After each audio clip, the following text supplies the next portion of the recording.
아멘. 안녕하세요. 반갑습니다.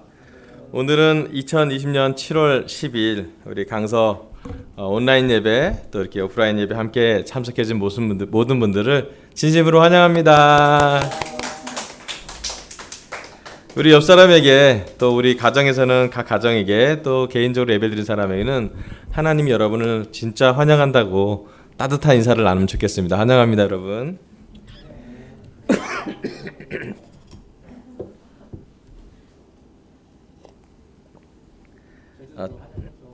특별히 제주도를 환영해주고 싶네요. 제주도 가정교회 예배를 지난 주중 예배 때 함께 웨백스로 드렸는데요.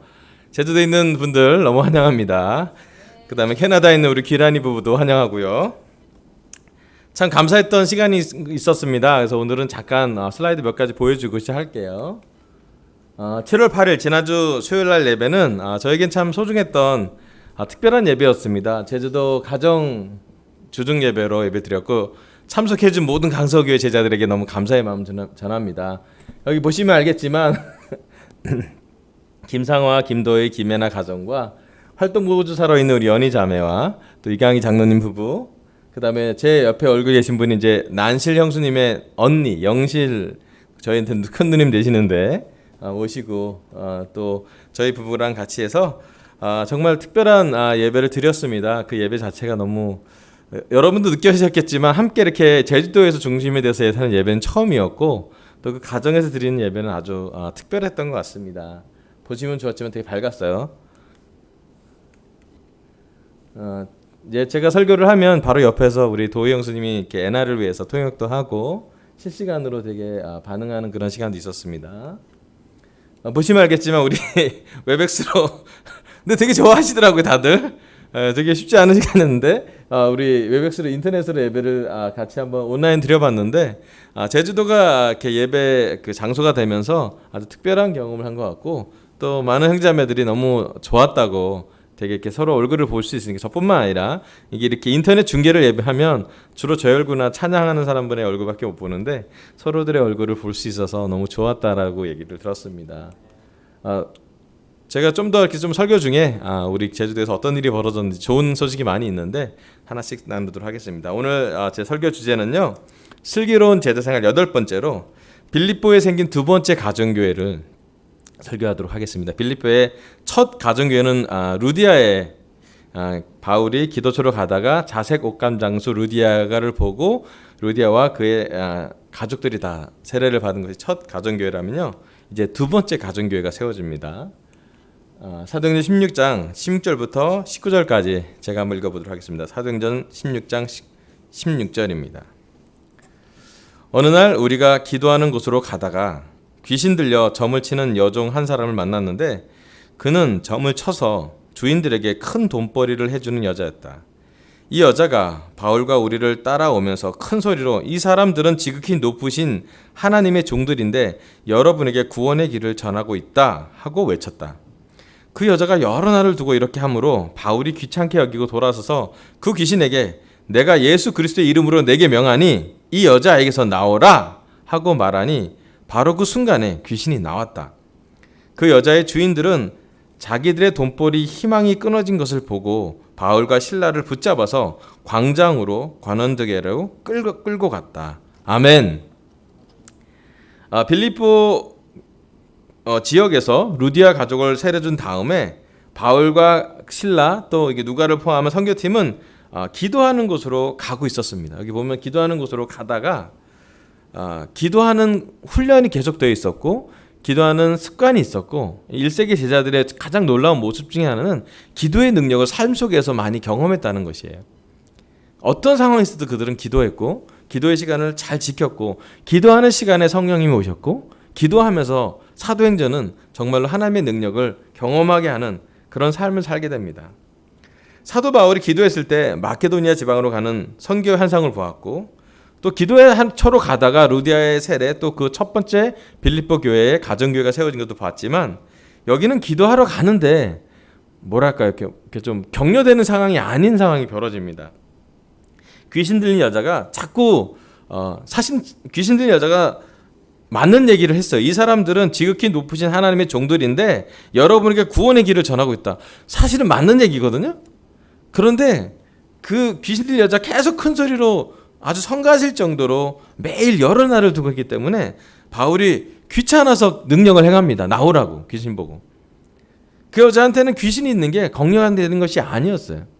하지만 그 귀신 덕분에 돈벌이 하는 사람들한테 문제가 생겼습니다. 때로는 우리 삶에 돈벌이 하는 그런 많은 것들이 우리 삶을 힘들게 하긴 해요. 그리고 이런 상황을 볼 때 그 대가가 기도하러 갔다가 사도 바울이 경험한 대가는 격려가 되지 않은 어려운 대가를 청하게 됩니다. 그 대가로 어떤 일이 벌어지냐면요. 사도행전 16장 20절부터 그 다음 구절 24절입니다. 그리고 그들을 치안관들 앞에 세워놓고서 이 사람들은 유대 사람들인데 우리 도시를 소란하게 하고 있습니다.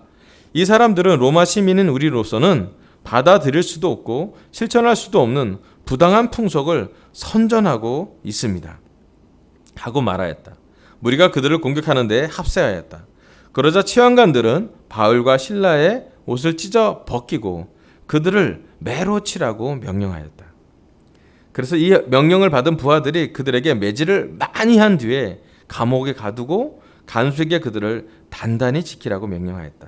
간수는 이런 명령을 받고 그들을 깊은 감방에 가두고서 그들을 발에 착고를 단단히 채웠다. 아멘. 바울과 실라는 그 기도하고 당에 귀신 들린 여자의 귀신을 쫓아냈는데 그 대가로 그 귀신들을 돈벌이했던 주인들이 고소를 했고 광장으로 사람들을 모아서 소동을 만들고 치안관들 앞에 세워놓고서 막 도시를 소란하게 하고 있다고 이렇게 주장하고 있습니다. 사실 도시를 소란하게 하고 있는 사람은 귀신 들린 여자의 주인들이었죠. 이권이 돼 있고 먹고 사는 문제였기 때문에 그들은 너무나 강력하게 소란하면서 그 로마 사람들의 시민으로는 받아들일 수 없는, 그러니까 로마 시민권을 주장하면서 사실은 사도 바울과 실라 그 선교팀들을 핍박하고 있습니다. 여러분 보시면 알겠지만 로마 시민이라는 타이틀이 얼마나 그 당시에 중요했는지, 로마 시민은 우리가 받아들일 수 없다는 게 그들의 처벌의 시작이었어요. 그래서 치안관들은 매질을 하라는데 그냥 매질을 한 것이 아니라 많이 매질을 했대요.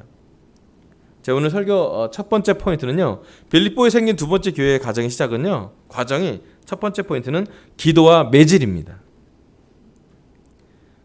사도 바울은 기도하러 갔다가 루디아도 만나기도 했지만요, 사도 바울은 두 번째 빌립보 가정교회는요, 기도하러 갔다가 매질을 받는 그런 경험을 하게 됩니다. 아름다운 빌립보 교회 이면에는 두 번째 가정교회는 아름답지 않은 모습으로 진행되고 있습니다. 사도행전에서 하나님 말씀이 힘있게 전파되는 과정이 있는데 꼭 우리가 봐야 될 말씀이 있습니다. 그것은 말씀이 전달되는 과정이 또 기도하는 선한 과정에서도 투옥과 핍박과 고난이 포함된다는 것이에요. 솔직히 이 말씀은 저도 보고 또 우리가 보기에도 이해하기 힘듭니다. 선한 복음을 전도하는 과정에서 말도 못하는 억울함, 말도 못하는 핍박이 그들 앞에 놓이게 됩니다. 고난이, 어려움이 사도 바울에게 직면되게 되어 있습니다. 사도행전 10절 말씀에는 기도하러 갔다가 루디아도 만나고 기도하러 갔다가 귀신 들린 여자, 두 여자를 만나게 됩니다. 제가 성경 말씀이 진리라고 믿는 것 중에 하나가 지나칠 정도로 리얼한 모습이 성경에 나옵니다. 성경 말씀이 동화와 다른 점이 바로 그것입니다. 포장되지 않은 진실이 그 말씀 속에 녹아져 있습니다. 사도 바울은 기도하러 갔는데 결국은 매질을 그날 당하게 됩니다. 우리가 원하는 말씀은 기도하면 축복받는다는 말씀입니다. 기도하면 능력이 생긴다, 기도하면 응답이 된다, 내가 기도했더니 이러한 좋은 일이 벌어졌다고 우리는 많이 듣습니다. 네, 선한 결과도 기도할 때 많이 생길 수 있습니다. 하지만 성경 말씀은 기도해도 귀신 들린 여자를 만나고 기도해도 귀신이 쫓아나는 결과로 투옥되고 매질을 많이 받는 것이 성경에 기록되어 있습니다. 오늘 말씀은 우리가 편하게 들을 수 있는 기복신앙의 말씀은 아닙니다. 하지만 복음 전달의 말씀입니다. 기도해도 고난이 있다는 것이에요. 복음을 전해도 핍박이 성경에 기록되어 있습니다. 오늘 우리 강서교회 제자들 중에 고난받는 사람이 있다면 이 말씀을 듣고 공감이 됐으면 좋겠습니다. 또 이 설교 듣는 모든 분들 중에 마음이 힘든 부분이 있고 상처가 있다면 이 말씀을 듣고 하나님의 말씀으로 치료받기를 바랍니다. 우리의 기도 중에는 고난을 피하는 기도가 있을 수도 있습니다. 싫습니다. 저도 고난 받는 거, 어려움 받는 걸 원하지 않아요. 또 주로 기도할 때 억울할 때 하나님께 탄원하고 기도를 드리기도 합니다. 하지만 하나님은 예수님에게도, 죄가 없는 예수님에게도 고난의 잔을 허락하셨습니다. 우리가 하나님을 믿는 믿음의 본질 내는 고난 중에도 피하지 않는 예수님의 십자가가 있습니다. 고난 중에도 피하지 않는 십자가가 우리가 듣는 복음의 본질이고 그게 우리의 믿음의 기초고 또 우리의 확신이어야 합니다. 우리는 우리의 기도에도 불구하고 우리에게 늘 고난이 있음을 인지합니다. 기도 후에 응답이나 성공도 축복도 있지만 기도 후에 실패와 좌절도 있습니다. 우리는 열심히 기도하고 공부해도 시험에 떨어지는 사람이 있어요. 과정이 아무리 영적이라 그래도 핍박을 피할 수 없을 때도 있습니다. 우리가 그럴 땐 좀 너무 이해가 되지 않고 힘들고 답답하고 억울하고 그러기도 하죠. 하지만 성공 말씀 이면에는 여기 사도 바울과 실라가 가져갔던 고난의 과정이 성경에 기록되어 있음을 우리는 기억해야 합니다. 지금 우리 많은 개신교 교회는 기복신앙, 성공신학을 많이 전합니다. 물론 성경 말씀에 발전하는 거, 축복을 받는 거 나쁜 거 아닙니다. 하지만 그것만 있는 것이 성경은 아닙니다. 성경 안에는 그 두 가지 양면이 함께 존재하고 있습니다. 우리가 지금 코로나 상황 때문에 여러 가지 크고 작은 고난에 우리는 직면해야 있습니다. 작은 고난부터 큰 고난까지 또 다양한 항목들의 고난이, 어려움이 우리 삶에 녹아져 있음을 우리는 경험합니다. 우리가 갖고 있는 이 어려움에 대해서 우리가 어떻게 성경적으로 반응할까 묵상해 봐야 합니다. 물론 억울하고 외롭고 갈등이 있고 무력감을 느끼고 실패감으로 우리가 살 수가 있습니다. 하지만 기도했는데 매질을 당했던 사도 바울과 실라를 보면서 우리 또한 말씀에 깊이 있는 확신을 가져갔으면 좋겠습니다. 여기 보면 매질이 이런 모습이 나옵니다. 이게 추정도인데요. 치식 환양 폭발로 파묻힌 로마 헤르쿨라움에서 발굴된 아령 모양의 납두리가 달린 채찍. 사실 납덩이가 달린 채찍에 약간 풍차만 남았는데 추정이에요. 매질을 당했다는 건 이런 모습을 보입니다. 그 다음에 이거는 이제 수의, 그러니까 죽은 사람들을 덮어놓던 그 세마포 같은 것에 남겨진 흔적이, 이건 실제로 지금 발견된 겁니다. 100개 이상의 채찍 자국이 이 자리에 남아있다고 합니다. 매질은 로마 병정에 아주 심하고 잔혹한 형벌, 쉽게 죽지 않아요. 또 여기 보면 아시겠지만 몽둥이 또는 채찍 두 중에 하나를 사용해서 또는 여러 가지 매를 때릴 도구를 사용해서 매질을 하게 됩니다. 사도 바울과 실라는 기도하러 갔다가 매질을 당하게 됩니다.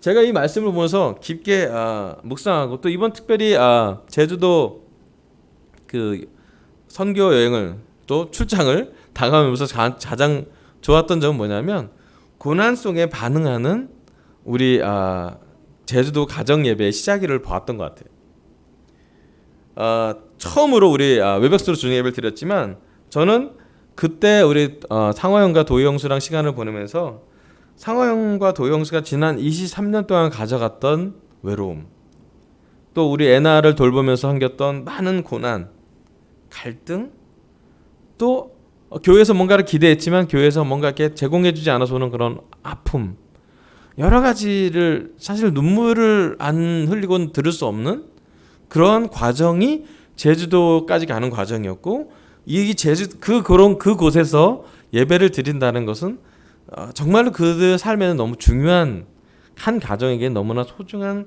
시간이 되었음을 봤습니다. 그 고난과 외로움 중에 우리 상화형과 또 도형수는 제주도에 가서 특별히 애나 복합장애를 갖고 있는 우리 애나를 돌볼 수 있는 또 중장기적인 방향을 보면서 어떻게 해야 될지 고민을 많이 했고, 또 그 고민 중에 애나가 특별히 도희영수나 상화형님이 소천에서 한 달에 갔을 때도 애나가 살아 있으면서 어떻게 생활을 영위할 수 있을지, 어떻게 삶을 영위할 수 있을지를 고민하면서 만든 여러 가지 방법 중에 하나가 에나가 카페를 열고 운영하게 되는 것이었어요. 근데 과정은 뭐 에나가 글을 처음 복합장애인데 글을 읽는 것부터 시작해서 엄청나게 어려운 과정을 겪고 최근에 에나가 이제 복합장애인으로서 정부에게 신청을 했는데 정부한테 이제 허락을 받았어요. 정부 지원 자금으로 에나가 카페를 운영하게 되었습니다. 제가 이번에 가서 제일 좋았던 점은 그 카페가 공사하는 곳에 가서 우리 여기 팔짱 끼고 있는 여기 우리 상황님이시고 그 지금 에나 SB의 그 카페 이름이 스프 유기농 스프도 하고 그 에나가 또 바리스타 자격증이 있거든요. 그리고 여기 보면 제주도 가정주일 예배는 지난 주일날 예배를 또 우리 얘가 인터넷에 드릴 때 같이 했는데 어머님도 그 르트벨의 도희 형수님의 어머님도 함께 예배를 참석하고 이렇게 가정교회 예배가 매주 진행되고 있고요. 지금도 그렇게 보시고 계실 거라고 생각이 듭니다. 사실은 이 시간이 너무 특별했던 게 상화 형님 부부, 또 강희 장로님 부부, 또 우리 부부는 이날 저녁에 땀을 흘리면서 여기 청소를 했어요. 목공 일을 하시고 난 다음에 목공 쓰레기를 정리하는 시간을 갖는데 짧은 시간이었어요. 뭐 긴 시간은 아니었지만 저한테 가장 좋았던 건 뭐냐면 상호 형과 도희 형수가 또 에나가 뭔가 하는데 조금이라도 땀을 흘린 시간이 있었다는 게 좋았던 것 같아요. 좋고 격려되고 맛있는 음식 먹는 것도 좋지만 우리 삶에서 어려운 과정을 함께 나누는다는 것, 또는 힘들 때 함께 기도한다는 것, 그리고 기도할 때 사도 바울처럼 매질을 당해서도 함께 그 자리에 있는 것, 도피하지 않고 고난을 피하지 않고 함께 공유하는 것 자체가 우리가 가질 수 있는 참 특권이라는 생각을 하게 됐습니다. 저희가 바라는 것은 7월 말까지 공사가 마무리되고 8월에는 카페가 오픈이 되어서 에나의 일자리가 생기고 또 강사자들 모두 다 함께 기도해 줬으면 좋겠어요. 그렇게 되면 이 제주도 가정 예배가 이제 가정뿐만 아니라 이 카페에서도 예배를 드릴 정도로 건강하게 진행될 것 같습니다. 여러분, 특별히 우리 삶의 고난에 대해서 영적으로 묵상해 봤으면 좋겠습니다. 지긋지긋하죠. 고난은 억울하기도 합니다. 외롭기도 합니다. 고난 많은 사람들은 다 어렵습니다. 하지만 이 고난이 어쩌면 우리 가정교회가 생길 수 있는 과정일 수 있고요. 이 고난이 어쩌면 우리가 전할 수 있는 복음의 통로가 될 수가 있습니다. 사도 바울과 그의 선교팀은 고난, 매질, 투옥, 핍박이 그의 복음의 통로임을 그들의 삶에서 배우게 됩니다. 그리고 성경은 사도행전은 그 말씀을 기록해 있고요. 그 말씀에 있는 우리도 똑같은 투옥과 고난은 아닐지 모르겠지만 우리 삶에서 작은 어려움이든 큰 어려움이든 또는 종류가 다른 어려움이든 어려움이 있다면 그 어려움에 대해서 영적으로 묵상해 보시고 그 영적으로 하나님이 어떻게 역사할지를 보시면 좋겠고, 좀 더 깊게 말씀드리면 기도해도 매질이 있다는 것을 성경에 기록한 만큼 우리 또한 고난 안에서도 하나님이 어떤 일을 하실지를 상상해보고 또 묵상해보고 또 그 말씀을 위해 기도했으면 좋겠습니다. 아멘. 두 번째 말씀은요, 사도행전 16장 25절부터 34절까지 제가 읽어보겠습니다.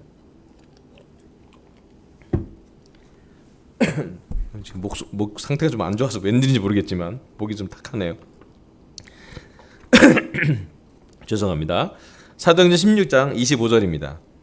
한밤쯤 되어서 바울과 실라가 기도하면서 하나님을 찬양하는 노래를 부르고 있는데 죄수들이 듣고 있었다. 그때 갑자기 큰 지진이 일어나서 감옥의 터전이 흔들렸다. 그리고 곧 문이 모두 열리고 모든 죄수의 수감이며 착고가 풀렸다. 간수가 잠에서 깨어서 옥문들이 열린 것을 보고는 죄수들이 달아난 줄 알고 검을 빼어서 자결하려고 하였다. 그때 바울이 큰 소리로 그대는 스스로 몸을 해치지 마시오. 우리가 모두 그대로 있어 하고 외쳤다. 간수는 등불을 달라고 해서 들고 뛰어들어가 무서워 떨면서 바울과 실라 앞에 엎드렸다. 그리고 그들을 바깥으로 데리고 나가서 물었다. 두 분 사도님, 내가 어떻게 해야 구원을 얻을 수 있습니까? 그들이 대답하였다. 주 예수를 믿으시오. 그리하면 그대와 그대의 집안이 구원을 얻을 것입니다. 그리고 하나님의 말씀을 간수와 그의 집에 있는 모든 사람에게 들려주었다. 그날 그 밤 그 시각에 간수는 그들을 데려다가 상처를 씻어주었다. 그리고 그와 온 가족이 그 자리에서 침례를 받았다. 간수는 그들을 자기 집으로 데렸다가 음식을 대접하였다. 그는 하나님을 믿게 된 것을 온 가족과 함께 기뻐하였다. 아멘. 매질을 심하게 당한 그날 밤, 거의 죽을 만큼 상처가 있던 그날 밤, 바울과 실라는 참 특별한 것을 하고 있습니다.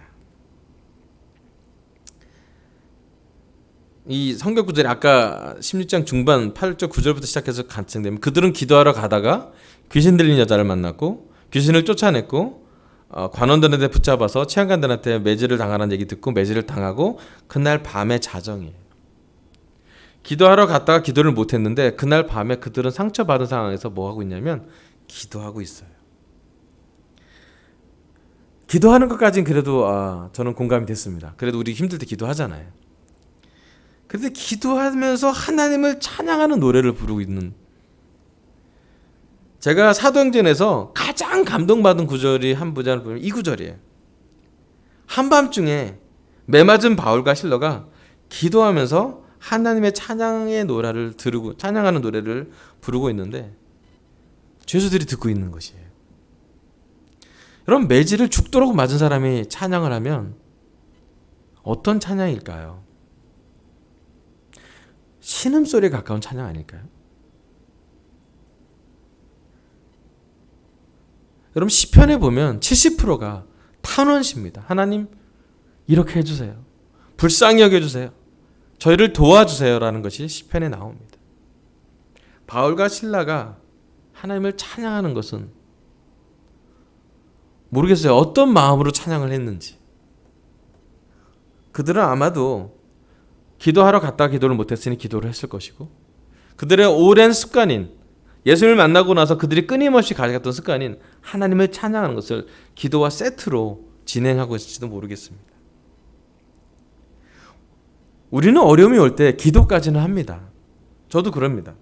물론 기도가 짧긴 하죠. 길진 않아요. 하지만 그 고난에 대해서 하나님을 찬양하는 것은 정말 어려운 일인 것 같습니다. 26절 이하로 보면 바울과 실라는 기적이 일어나서 감옥 문이 열렸고 숙갑과 착고가 풀렸는데도 도망가지 않습니다. 그것 또한 이해하기 힘듭니다. 사도행전 12장에 보면 사도 베드로는 비슷한 상황에서 감옥에서 나와서 제자들에게 갔어요. 마침 제자들은 기도하고 있었고 기적을 경험합니다. 하지만 사도행전 16장에 오면 바울과 실라는 도망가지 않습니다. 문이 열렸는데 나가지 않아요. 그리고 얘기합니다. 오히려 죄수들이 달아난 줄 알고 자결하려는 간수에게 큰 소리로 외쳐서 우리 그대로 있다고, 죽지 말라고, 자결하지 말라고. 왜냐하면 그 당시에 죄수를 지키는 간수가 죄수가 탈옥하면 사형이었거든요. 사도 바울과 실라는 어떤 확신이 있었기에 매질을 당하도 기도를 하고 찬양을 하고, 또 어떤 확신이 있었기에 문이 열렸는데도 도망가기를, 풀려나기를 거부하는지 참 놀라운 것 같아요. 제 설교 두 번째 포인트는요, 상처와 가족 세례입니다. 바울과 실라는 매질을 심하게 당했기에 여전히 상처가 있었고 피가 흐르고 있을지도 모르겠습니다. 고름이 있을지도 모르겠습니다. 상처 때문에 상처를 치료하기 위해서라도 감옥 문이 열렸을 때 도망갈 수 있었습니다. 나가서 치료받을 수 있었어요. 그게 인간으로는 더 자연스러운 것이고 사실은 더 쉬운 일이었을 것이에요. 당연한 것일 수도 있고요. 하지만 선교팀은 도망하는 것보다 그 자리에 있었고 그 자리에서 상처 입은 채로 간수를 살립니다. 자결하라는 간수에게 큰 소리로 우리가 그대로 있어, 죽지 마시오라고 외칩니다. 이 외침, 바울의 한마디의 외침은 그 간수에게는 구원의 말씀이에요. 그럼 자살하려고 그 벼랑 끝에 서 있는 사람에게 있는 딱 하나지 외침, 하나님이 그를 보호하고 있다는 걸 딱 하나의 외침만 있다면 그 삶은 세례로까지 이루어질 정도로 엄청난 변화를 가지게 됩니다. 지난주에 저는 서울시장의 자살 소식을 뉴스로 자살로 추정되긴 하지만 들었고 지금은 빈소가 차려진 걸로 알고 있습니다. 너무 마음이 아프고 황망하고 슬펐습니다. 누가 옳고 그름을 지금 제가 얘기하는 것이 아닙니다. 한 가지 확실한 것은 이 세상에 벼랑 끝에 서 있는 사람이 참 많다라는 것이에요. OECD 국가 중에 자살률이 가장 높은 국가가 대한민국입니다.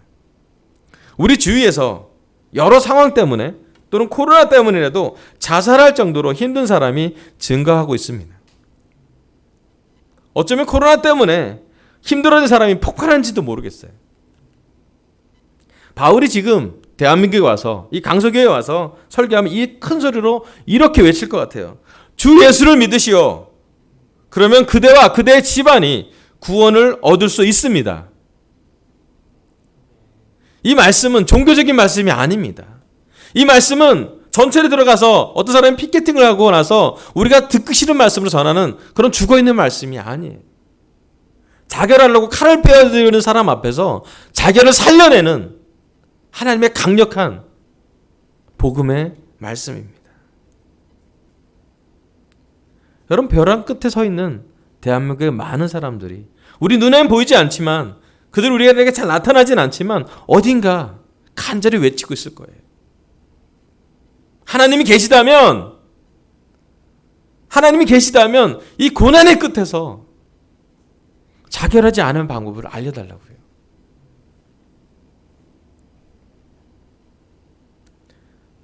요즘 코로나 때문에 우리 강서교회 제자들도 힘든 것도 저는 알고 있습니다. 저도 힘듭니다. 하지만 지금의 힘든 상황이 누군가에겐 하나님의 말씀을 전하는 통로가 될 수 있습니다. 지금 이 설교를 듣는 모든 분들, 특별히 강서교회 제자들한테 말씀드리고 있습니다. 지금 우리가 외쳐야 합니다. 어떻게 외칠까요? 직접 만나서 전도하기도 어려운데요. 예, 어려워요. 다 어려워요. 하지만 한 가지, 우리 마음속에 깊은 확신을 갖고 외쳐야 합니다. 누군가를 살리게 도와주세요. 내 고난도 있지만 내 상처가 아물지 않은 상태에서도 누군가의 상처를 돌볼 수 있도록 도와주세요. 꿈이 없는 젊은 사람들에게 하나님의 비전을 줄 수 있는 사람이 되게 해주세요. 외로운 싱글들에게 외로움의 끝이 하나님과 만나는 접선 지역임을 기억하게 해주세요. 부부싸움하고 있는 결혼 부부에게 인생의 싸움이 둘만의 싸움이 아니라 영적 싸움이 되어서 사탄과 싸우라고 말할 수 있도록 외치는 결혼부가 나오기를. 절망의 끝에서 절벽 위에서 자살할까 말까 하는 사람에게 누군가 가서 하나님은 당신을 사랑하니 구원을 받으라고 말할 수 있는 그런 시간이 필요합니다.